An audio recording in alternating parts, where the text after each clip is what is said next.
Hello, everyone. I'm Sandra Peart, and it's my pleasure to welcome you to the Jepson School of Leadership Studies. It's good to see lots of faculty from all over the university and plenty of students here this afternoon. Thanks for joining us on at such a busy time of the year. It's my pleasure to introduce Deirdre McCloskey to you this afternoon. Deirdre is a distinguished professor of economics, history, English, and rhetoric, all four disciplines, at the University of Illinois at Chicago.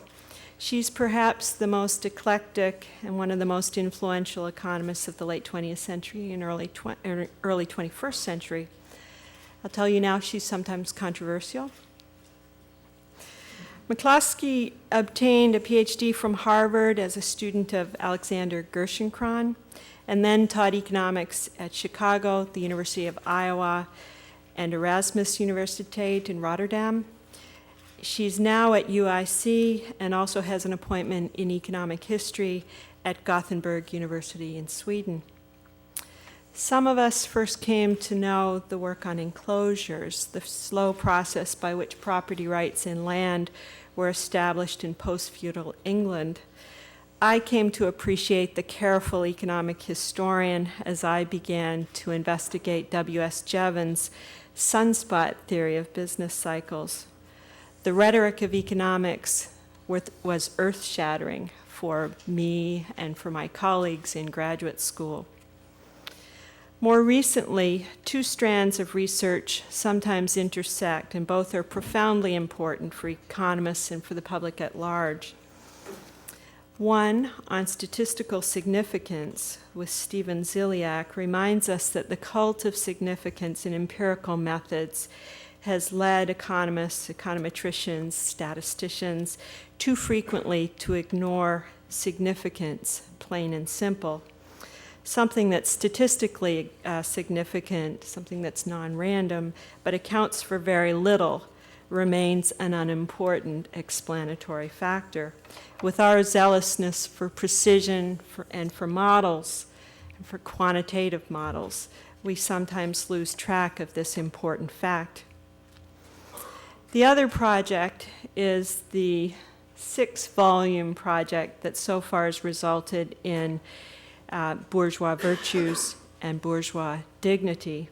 I first read the opening chapter of Bourgeois Virtue in manuscript many years ago.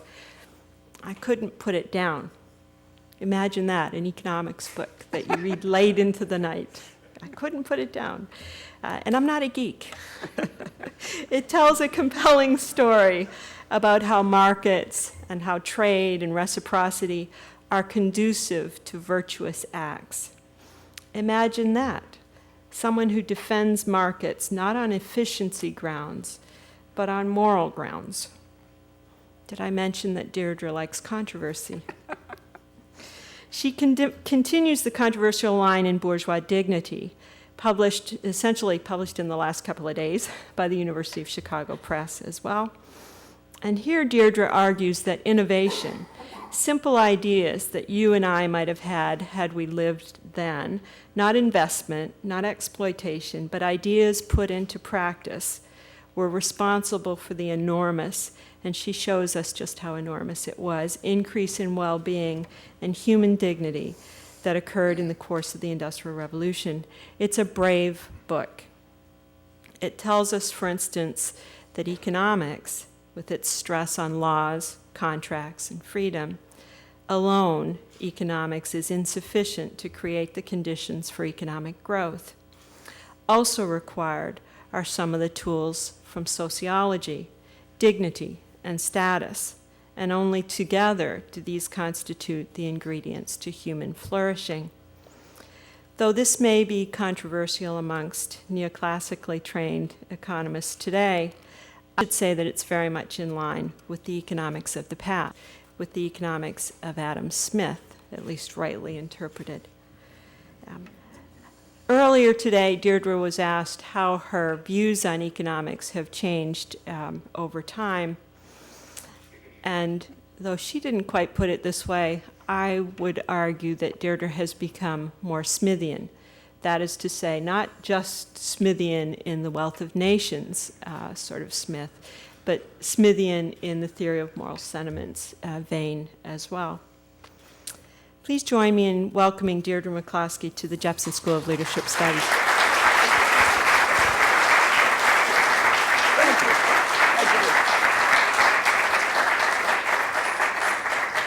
Well, thank you very much. I'm pleased to be here.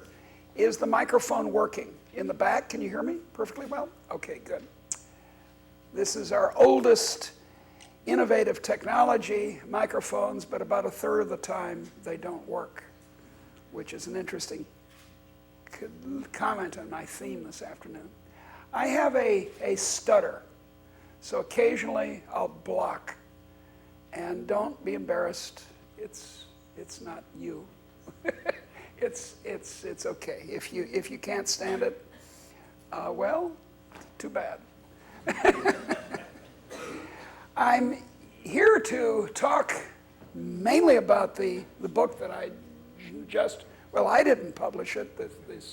This company published it. Bourgeois Dignity: Why Economics Can't Explain the Modern World. Now, I'm an economist, as Sandra pointed out. An economist right down to my wing-tipped shoes. I haven't got them on this afternoon. I'm a Chicago school economist. Milton Friedman was a friend of mine.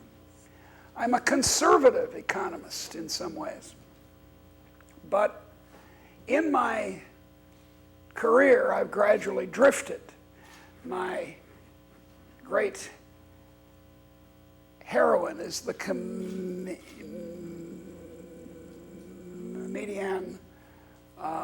Mae West.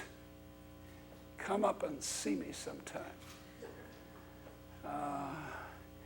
She said once, well, one thing she said is that I admire marriage, but I'm not ready for an institution. And the other thing she said is, I was Snow White, but I drifted.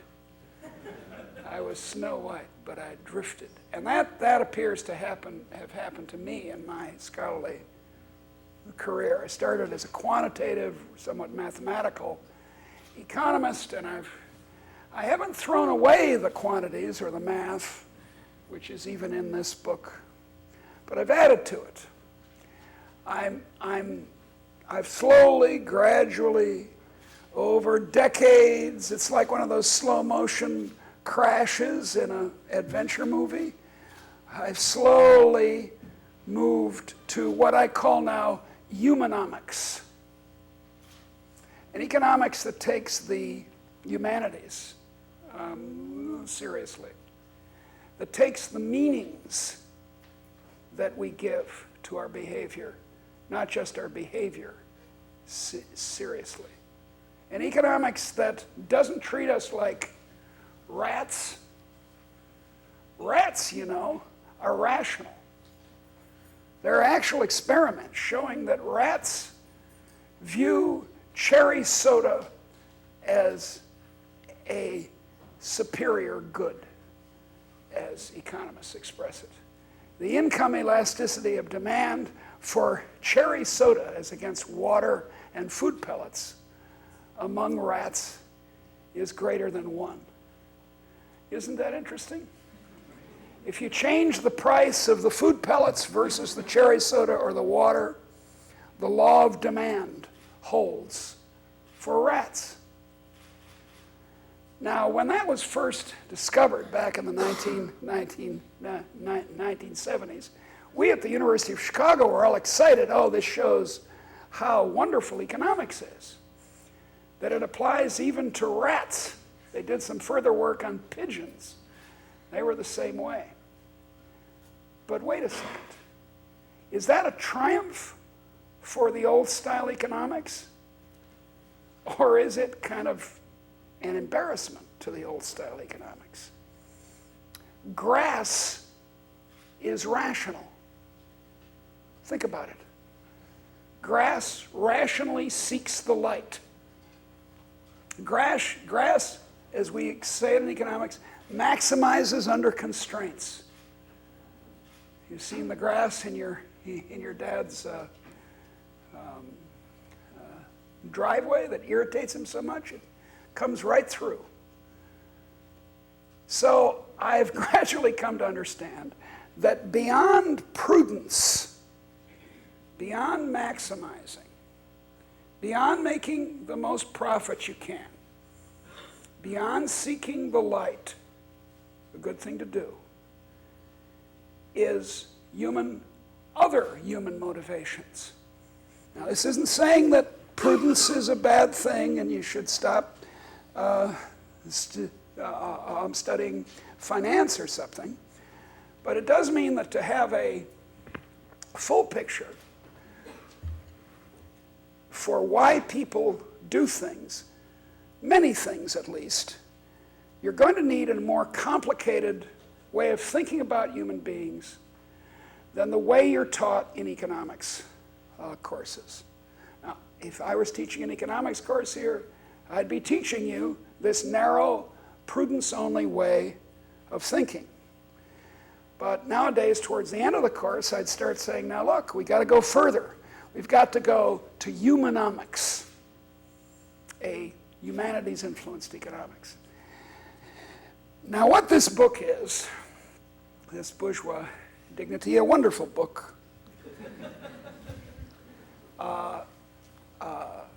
makes a very good Christmas present. Solve your Christmas, Hanukkah, Chinese New Year, Kwanzaa, whatever it is. Solve your holiday shopping now. Buy it in bulk. Your mom will love to get this book.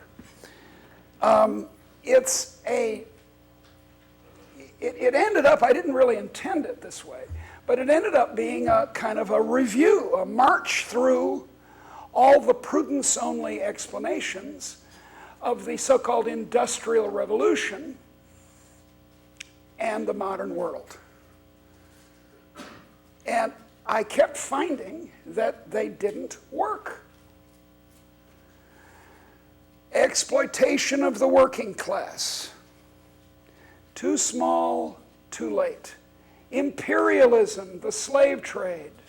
Too small, too late. Investment, higher savings rates. Too small. Early enough, but just too small. High scientific achievement. Also true in China, long before. In 1500, no one would have rationally bet on the Europeans, especially the Northwest Europeans, the Dutch and the English, as being the location where the modern world would start. You'd have to have been nuts in 1500 to bet on the English. They were disorganized, they were inclined to heroic gestures, they were warlike, kind of clumsy but warlike. They were like the Detroit Lions, in short.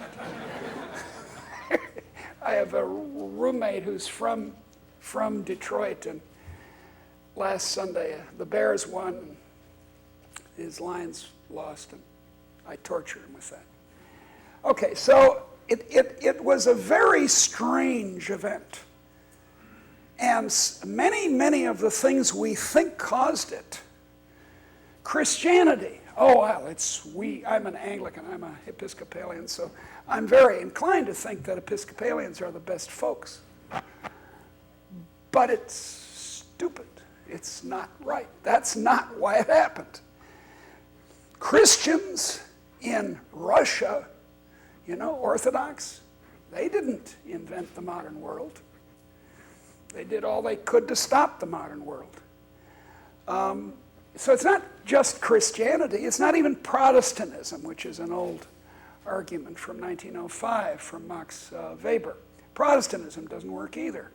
Turns out that Catholics from Antwerp who move in the late 16th century to Amsterdam do just as well as their Calvinist friends. So, I go through all of them. It's a little bit tedious, actually, because okay, let's go see what my other colleagues, the other argument that some colleague of mine in economic history made. Oh, well, it's the genetic makeup of the English. This is one of my colleagues said that, a good old friend of mine. And this turns out to be completely pazzo, nuts, wrong, terrible. I mean, just a terrible, terrible explanation. Not big enough, because you've got to get the oomph there. It's got to be big enough, the cause, whatever it is. It could be multiple causes, but then if you add them up, they've got to be big enough, right? You don't explain, I don't know, you have to have something big causing this.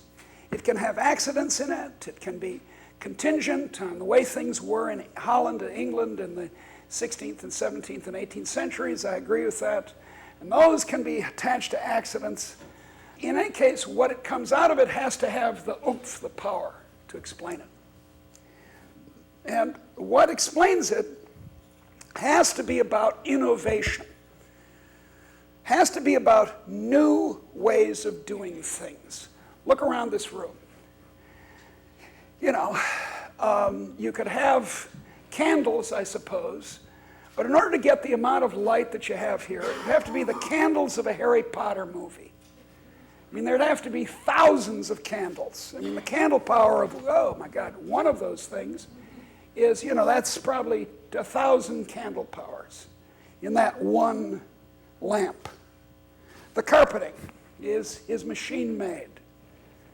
It was not made by fingers. It's made by machines, very complicated machines. The steel in the structure, reinforced concrete, became cheap in the late 19th century and made possible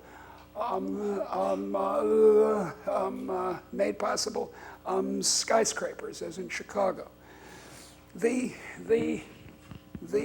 electronic stuff that we have is incredibly innovative and new, and all concentrated starting in the 18th century, gets more and more inventive in the 19th century, and the 20th century goes completely nuts.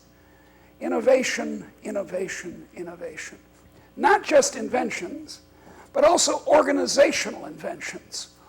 Walmart, my favorite company. I told you I was a Chicago school economist. Walmart, its main innovation was to use computers early on to track inventory. And you know, this isn't rocket science. When you sell a tube of toothpaste, if they hear about it in Arkansas, they can replace the toothpaste. So you can keep very low inventories, and you can make a lot of money. And that's what the Sam Walton did.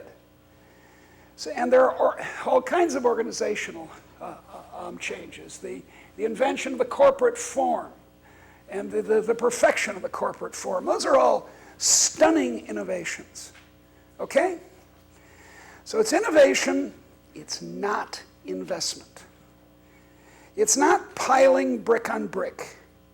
Even human capital, such as you are accumulating right now. You have an alternative employment which is more than you're making right now. You could go out and work at McDonald's and make something, whereas here you're just sitting here listening. Even that human capital, if it's just accumulation and isn't innovative, is no good. If all you're learning is how to do things the old way, and then you insist on doing it the old way forever and ever, innovation's going to stop. And instead of us getting gradually better off as we have, we're going to not get any better off. So innovation is the key to the modern world. Now, it's the key in ways other than economic, because the gigantic enrichment of ordinary people accompanied and in part caused an increase in political democracy, caused in part the liberation of women. It certainly caused the fall in child labor. We are so much richer than our ancestors is one of the main things that makes us modern. Now, I admit I have a friend named Bruno Latour who says that we've always been modern, by which I mean he means we've always been racked with superstition and silliness and so forth. Look at Sarah Palin. But, okay, so we've always been modern. Okay, I understand that. But we are unusual in history.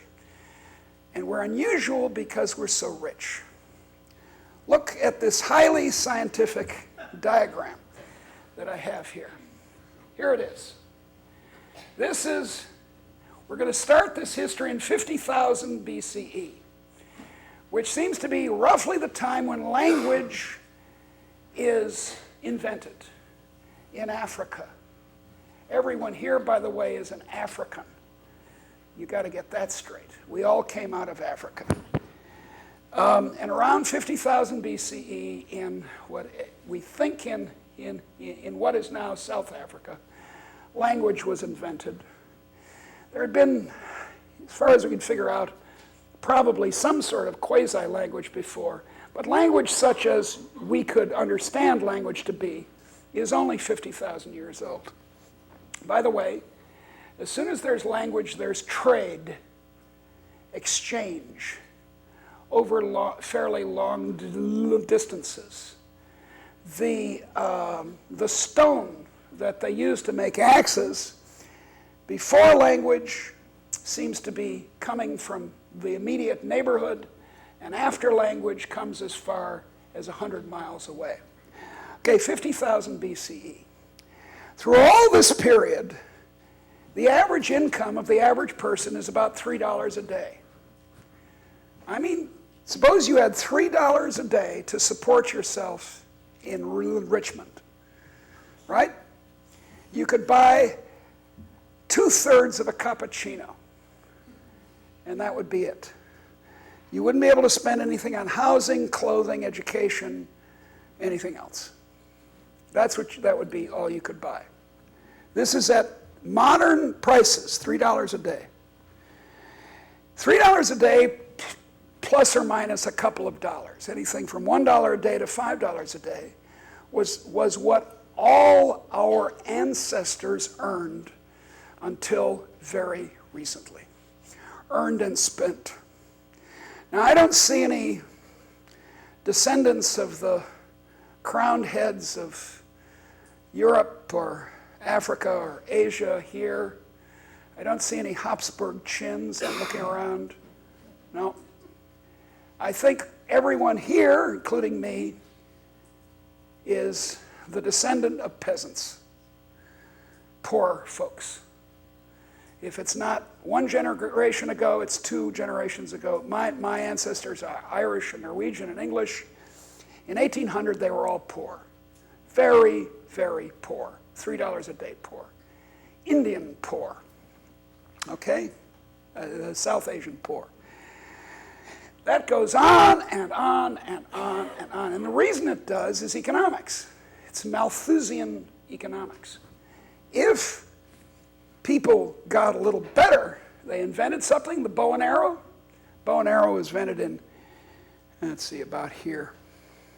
Bow and arrow, now you can shoot from far away. That increases the number of people who survive because the food supply goes up. That increases family size, and the people overhunt in that area. There's diminishing marginal product, and they end up being as poor as they were before. That is, once the society has adjusted in population size to having a bow and arrow, having this new technology. Around that same time, the bow and arrow is probably a male invention, but clothing is a female, and is a female invention. Pottery is probably a female invention. Once they've invented pots, they're better off, but then they have more kids and they spoil it in the long run, right? That's the Malthusian problem. That's the problem that current day, present day environmentalists emphasize. And they're wrong, they're mistaken. Once they were correct, up until, see, look at these bumps. That's once the invention of agriculture. The domestication of plants and animals. Cool, now you don't need to go hunt for animals, they're right there. You just go out with a club and hit them on the head and eat them. And that's nice, but then you get a larger population, income per head goes down again. $3 a day, all the way up to $1,800. And then it goes through the roof. Currently in the United States, the income per head, income earned, income production produced, amount consumed, they're all the same, is to somewhere between $120 a day to $130 a day. In Norway, it's $137 a day. In Japan, it's $90 a day. In England, it's $110 or $105 a day. It's enormously above what it was before. We have a highly technical word for this in economic history. We economic historians call it the hockey stick. See? Long handle, and then you get to the blade. The Canadians here, such as your dean, will especially appreciate that. Hockey night in Canada. It's hockey night in economic history. This is the most important secular event in human history. Well, perhaps it's among the three most important events: the invention of language, the invention of agriculture, and then this industrial revolution that made us, look, here we are, the descendants of a bunch of peasants sitting around on an afternoon, Tuesday afternoon, discussing the philosophy and history of economics.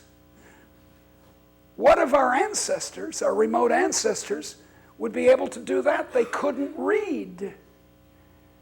They had never read a book. They didn't know what they wouldn't, they might have an, if they were very smart, they might have an interest in it, but they wouldn't have any background for understanding it. So, the point is that this, because it's so dramatic, because it's such a large increase, that puts grave limitations on how to explain it. Because as I said, let's take foreign trade. That's one explanation that people often give. In the 18th century, Britain acquired its first empire, which included what became the United States. And that made people back in Britain rich because, boy, they could trade for Virginia tobacco. Well, the trouble is that the tobacco trade or the slave trade that went along with it, or the sugar trade or the molasses trade or anything of the other things you have. Look, now watch, this is highly accurate.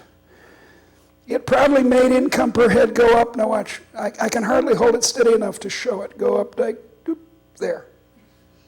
See, watch, here, I'll do it again. Ready? Doop. And that's true of all these effects. Imperialism. It's a very widely believed proposition that we're rich because other people are poor. That we in the West, the North and the West, got rich because the South and the East was impoverished by imperialism. The English and the French and the Portuguese, Spanish, and the Dutch came and they stole from these poor people, enslaved them, and made a lot of money out of it, and that's what made us rich. Well, now watch, I'm gonna do it again. See, here it is, imperialism. Well, for one thing, it comes too late. This hockey stick is already well underway by the late 19th century, and that's when the empires of the Europeans come to their peak because of their temporary military superiority. As we Americans learned in Vietnam, this doesn't go on forever. We don't always have military superiority to every country in the world, whereas Europeans did in the late 19th century.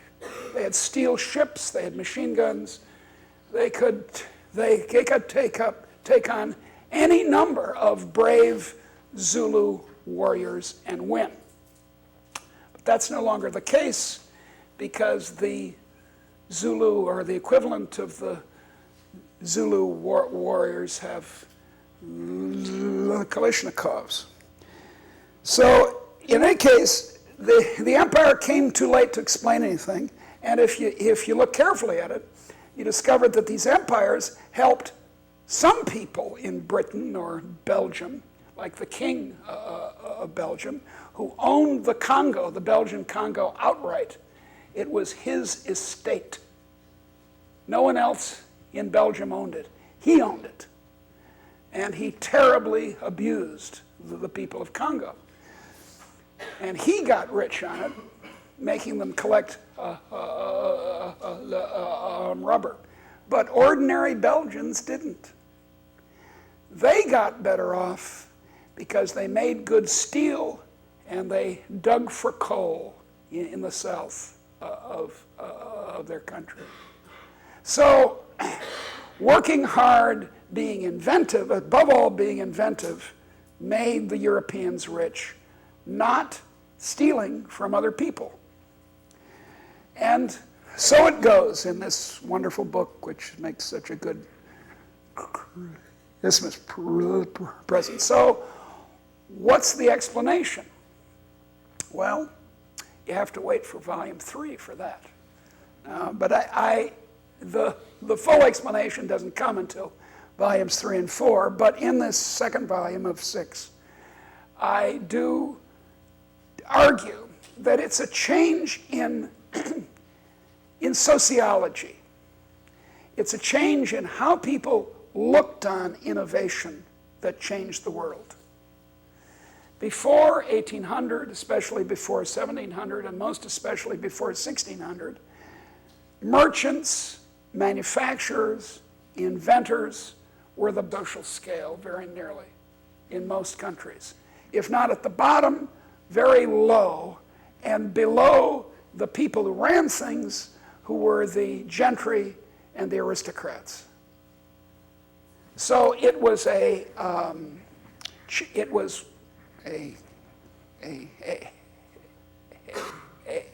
breaking of what was known as the great chain of being. From the queen to the family dog, everyone had a master, everyone was arranged in a hierarchy, everyone was a slave, so to speak. Everyone was mastered, and it was thought to be unheard of, dangerous, horrible for people not to for people to be masterless. All right, do any of you have a master? I hope not. Now we don't. We may be poor or rich, but we're not slaves. And so I claim that from that came an innovative spirit. Spirit is too vague a word. I was just talking to a colleague here about it this afternoon. And indeed what happens is that honor comes through invention. Honor didn't come through invention in earlier times. The famous people of the 16th century are not inventors, they're soldiers or poets, right? They're performers, they're good performers in an aristocratic society. They can bow gracefully. They can write a sonnet to Queen Elizabeth. They can throw down their cloak over the puddle. Aristocratic gestures was what made for honor in 16th century Europe, most particularly in places like England. And then it changed. By the early 19th century, they erected a statue in St. Paul's Cathedral, at least that was their plan. No, not in St. Paul's, that's where it ended up, but with Westminster Abbey, with the poets and the kings, to James Watt, the Scots machine maker, that's what he was, instrument maker, not a university graduate or anything. James Watt, the inventor of the steam engine with separate condenser. He didn't conquer any Spanish fleets. He didn't do anything. He didn't write any plays. He was an inventor. So that's emblematic. That change between the time of Shakespeare and the time of, say, Jane Austen, that's emblematic of a change that overcame Northwestern Europe uniquely in history, in which ordinary people had dignity and liberty. Now, I don't want to get carried away here. These were not democratic societies that we're talking about. Even what became the United States was not a equal society. In the early days of the Republic, no wait, that's not right, but you could only vote if you were a certain age, had qualifications, if you were female or black or too young, you didn't get to vote. So I'm not saying that we'd gotten all the way, but I mean that remarkably, by comparison with other societies at the time or before, economic activity came to be accorded dignity, which is to say that you could have an honorable life by something other than being a soldier or a priest. Before, that was the only way to have an honorable life, is to be a soldier or a priest. Now you could be an inventor, a merchant. There's a proliferation in the 18th century in England of people named Sir, people who are knights, who are merchants, who are inventors. They get this honor that only soldiers got before. And people were, to some degree, at liberty to pursue this new, honorable economic activity. In a way that's very hard for us to grasp, old societies didn't let people just do things. You weren't allowed to set up a manufacturing firm in France in the 18th century without getting permission of the government. Now, if you got an idea for a manufacturing item, you're going to make your fortune or do well, do you have to consult with the Commonwealth of Virginia? Well, if you're going to make food, you have to. But if you're going to make little ball bearings, there's some things we're getting more like France in the early 18th century, but we haven't gotten there yet. You're pretty much free to open a company anytime you want. In most societies, you can't do that. You have to get permission. Well, permission of the people who already have factories. Now, you can imagine the attitude of the people who already have factories to the opening of a new factory. No way. No. That's unfair competition. I should be protected. That broke down gradually, a little bit, enough in the 18th and 19th century. And out of that came the hockey stick. It's not science, although I'm more comfortable with the argument that it's science than that it's the slave trade or something. It's not investment. It's not even universities until very late. It's a new honor and liberty for ordinary people, those ordinary people who we call the bourgeoisie, the middle class. And the result was, here end, and we can have a little conversation about it. The result was that poor people were made immensely better off. That's very important to understand. We, as I said, all our ancestors were poor. How did we get so rich? Well, through innovation. But wait, I thought that innovation only made the rich richer. The rich get richer and the poor get poorer. We're always hearing that. But it's false. It's historically false. Innovation, this engine of middle class respectability, without intending to, in a famous phrase from Adam Smith, without intending the welfare of the poor, achieves it. Because what happens is, I invent a new machine, I make a fortune, then other people copy my machine or get inspired by my machine to make a machine of their own. We have to compete with each other because there's freedom of enterprise. That is, we can't go to the government and stop those people from making a copy of our machine. And the result is that our profits are driven down. Profits as a percentage of national income are always about 10 to 15%.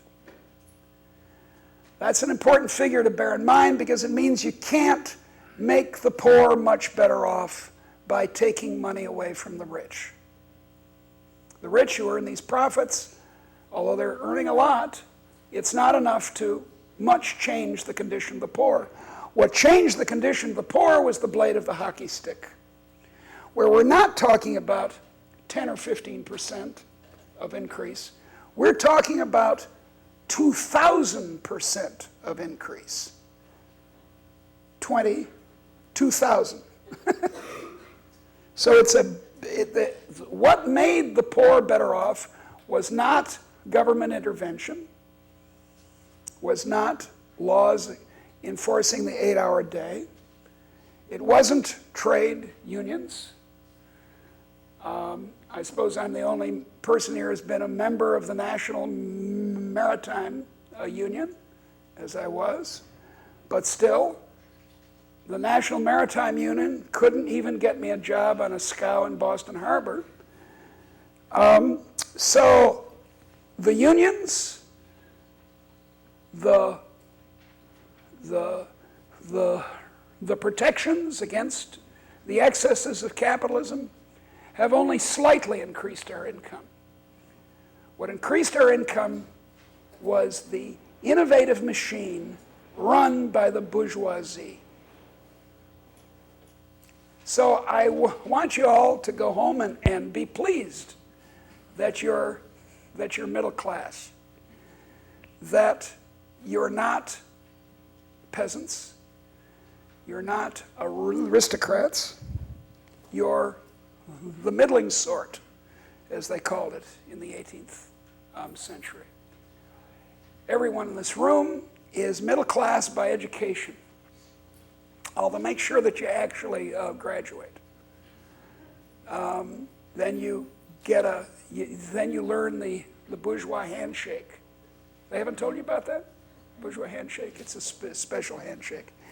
But what has made the bourgeoisie, it's not a new class, it's very ancient, but this newly honored and newly liberated class special in the history of the world is that it was the innovative class.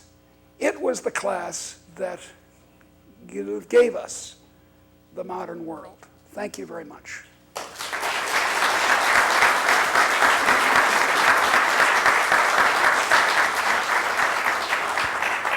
I'll be glad to respond to comments or questions. Anyone who wants to? Be brave. Yeah, go ahead. If you make a comment, stand up and speak to them, not to me, because I can hear very easily. So go up, stand up, speak to them, orate. Well, what sort of factors do you see as being the catalyst for this sociological shift? Well, among them were the other things, the other R words, I call them. Reformation, revolts, revolutions, the Renaissance, that were also coming to northwestern Europe in the 16th and 17th century. Those made people bold. The English on January 30th, 1649, executed King Charles I. They beheaded an anointed king. This shocked Europe. But of course, it made ordinary people feel well. Even, Charles, as he went to the executioner, he was a very brave man, he said, "A king and a subject are clean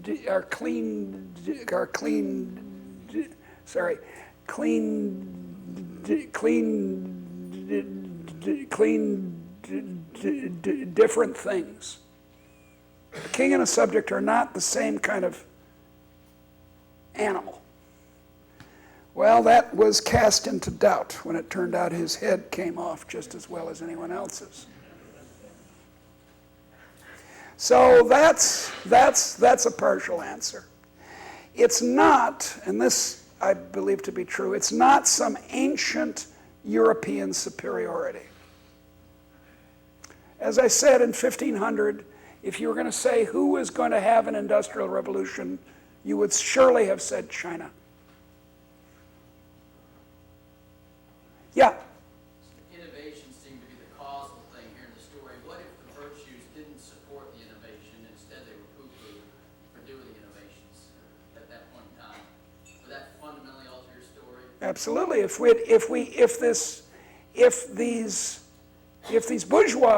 the bourgeois version of the virtues had not triumphed, and I don't want to make it too crude historically. It didn't just triumph and that made the modern world. It was a struggle all the way along and kind of slow, and there were a lot of backsliding and so on and so forth. But if they hadn't won, innovation wouldn't have happened.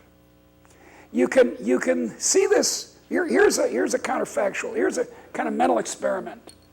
Suppose Holland and England hadn't existed. Suppose a great earthquake had swallowed them up.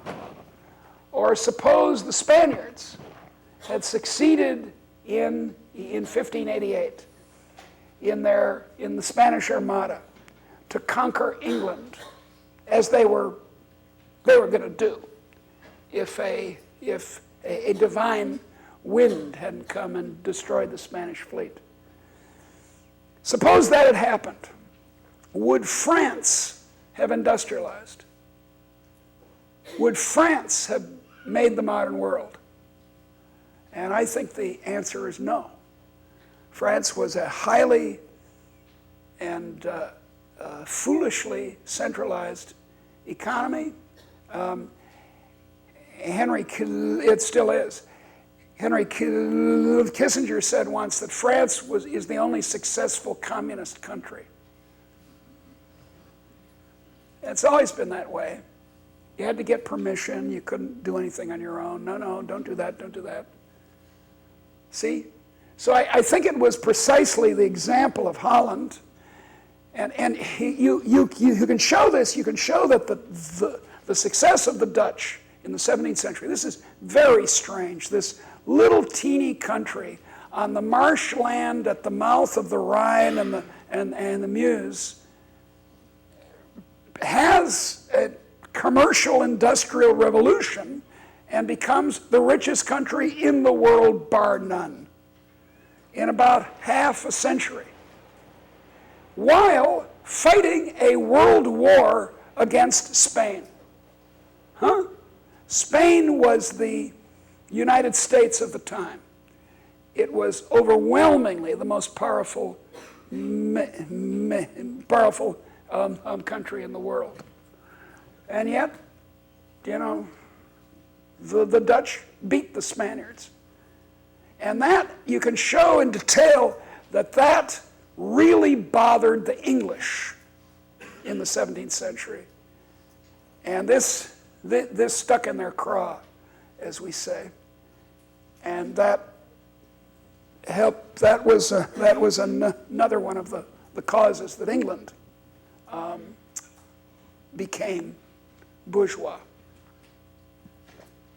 Yeah.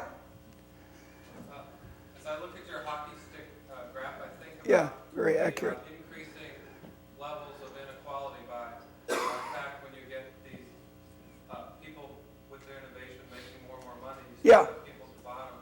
And, according to the World Bank, you've got probably 40% of the world's population under $2 a day. You bet. And the best figures I've seen, the average income in the world today is about $5 a day. No. Less than $2,000. No, it's Wrong. no, it's wrong. It's $30 a day.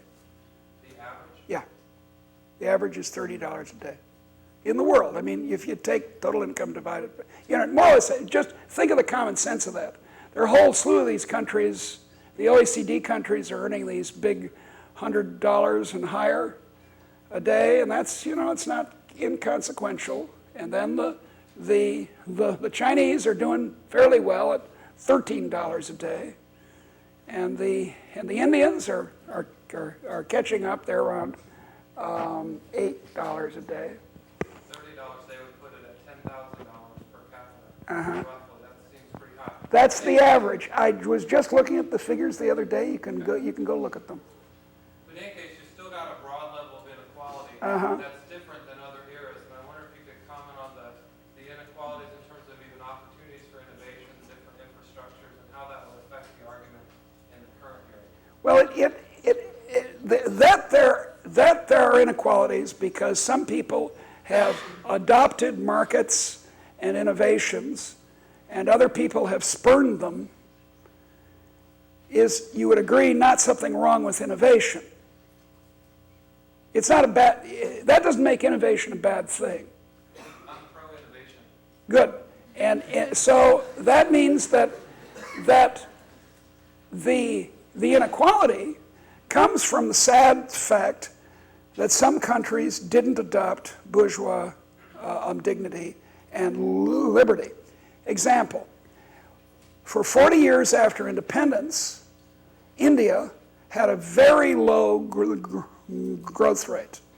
They called it, jokingly or sometimes seriously, the Hindu rate of growth, 1% a year per capita.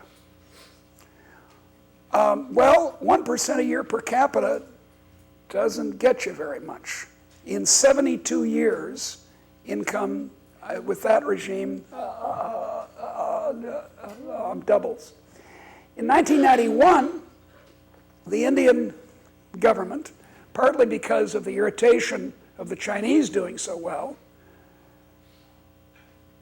overthrew the license raj, as it was called in India, and stopped making people ask permission so much to innovate, to start new enterprises. And the Indian rate of growth now is 7 to 9% a year.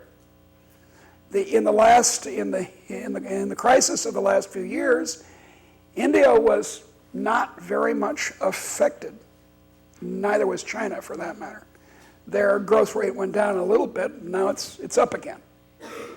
So the solution to the inequality is to adopt dignity and liberty for the middle class. That's what's happened in China in 1978. The Chinese income per head between the coming of the communists in 1978 was doubtfully positive. These catastrophic episodes like the Great Leap Forward and the Cultural Revolution, it's probably Chinese income per head in 78 was about what it was in 1948. Okay, then they adopted just what I'm talking about. They stopped shooting millionaires, as it were. They gave honor to people who developed property.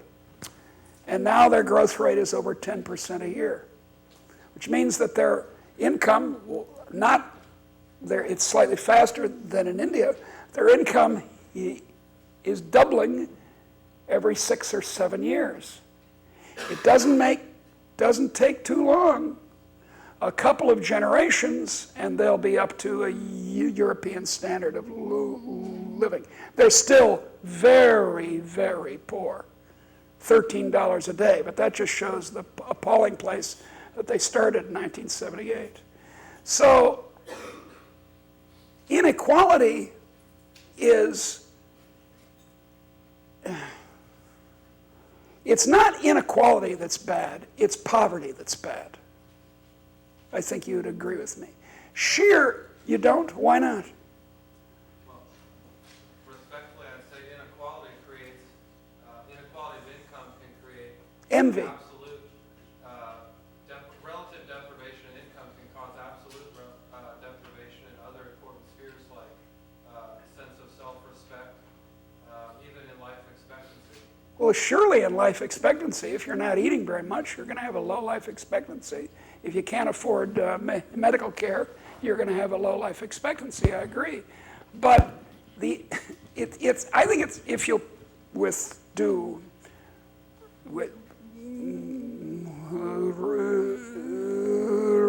respect, because I know a lot of people argue the way you do. That's why I'm going to deal with all these about volume 6, but what we should be concerned about is poverty, and if people are sad at being poor, and I can completely understand it, then we Americans, and they should try to change things so that they have bourgeois dignity and liberty. If they don't, they're not going to get anywhere. A striking example of this is Zimbabwe versus, now I'm going to forget the name of the country next door to it. Yes, Botswana. Botswana was much poorer than Zimbabwe to begin with, because Zimbabwe, they made tobacco, they made lots of things, whereas poor Botswana was dry and so on and so forth. Botswana now is growing very fast and has a quite high income, certainly by sub-Saharan African standards, and it's reasonably democratic. Zimbabwe has gone down, in the last 10 years, has gone down the toilet. How has it gone down the toilet?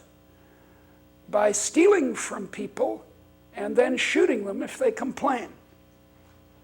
By not enforcing property rights, bourgeois-type property rights, by saying, no, that's my land. We're going to give this to my soldiers. They can be the farmers. That proved to be a complete disaster.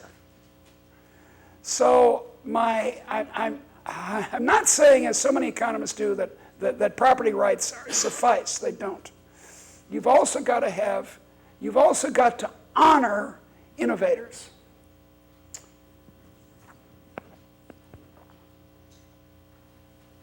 Time for one more question? One more question?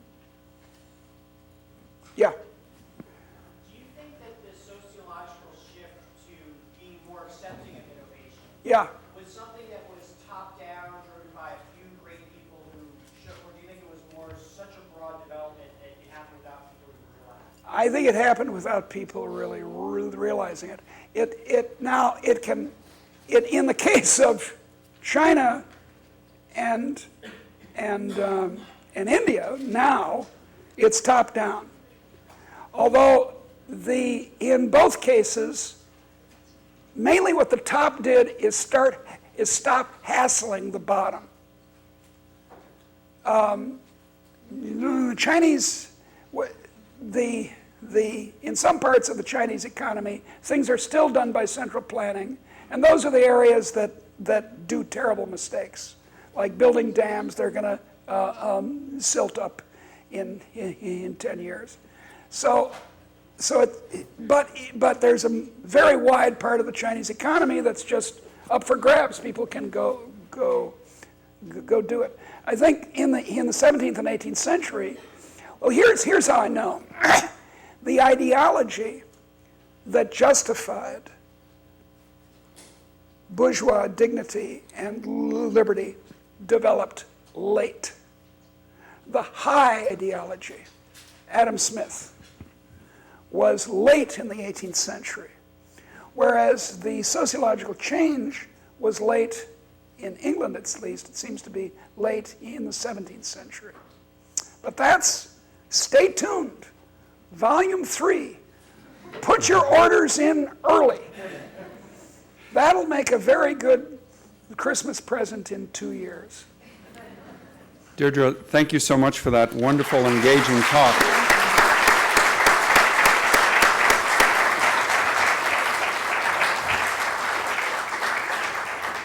Many of you will want to stay and talk to Deirdre some more and get her to sign a copy of the book for you. There's a reception also that immediately follows. Let me close by acknowledging the generous contributions of the Jepson School Adam Smith program, the Robbins School of Business, the program in philosophy, politics, economics, and law, and the Charles G. Koch Foundation, which has generously provided a grant to the PPEL program to engage in programs on classical liberalism. And let me mention that out on the table outside this room are a couple of things regarding classical liberalism. There is, first of all, a summer research program. One lucky student at the University of Richmond is going to get to spend the summer and get paid $4,000 plus a $500 housing grant to study ideas of classical liberalism related to China and property rights or related to a topic of your choice. The Koch Foundation would like you to know they also have internship and job opportunities. That information is out on the credenza also. Finally, evaluation is an important part of every academic exercise, so out on the table outside there are evaluation sheets. If you'd please fill it out before you leave and put it on the table before you go. Thank you again, and I'll see you at the reception.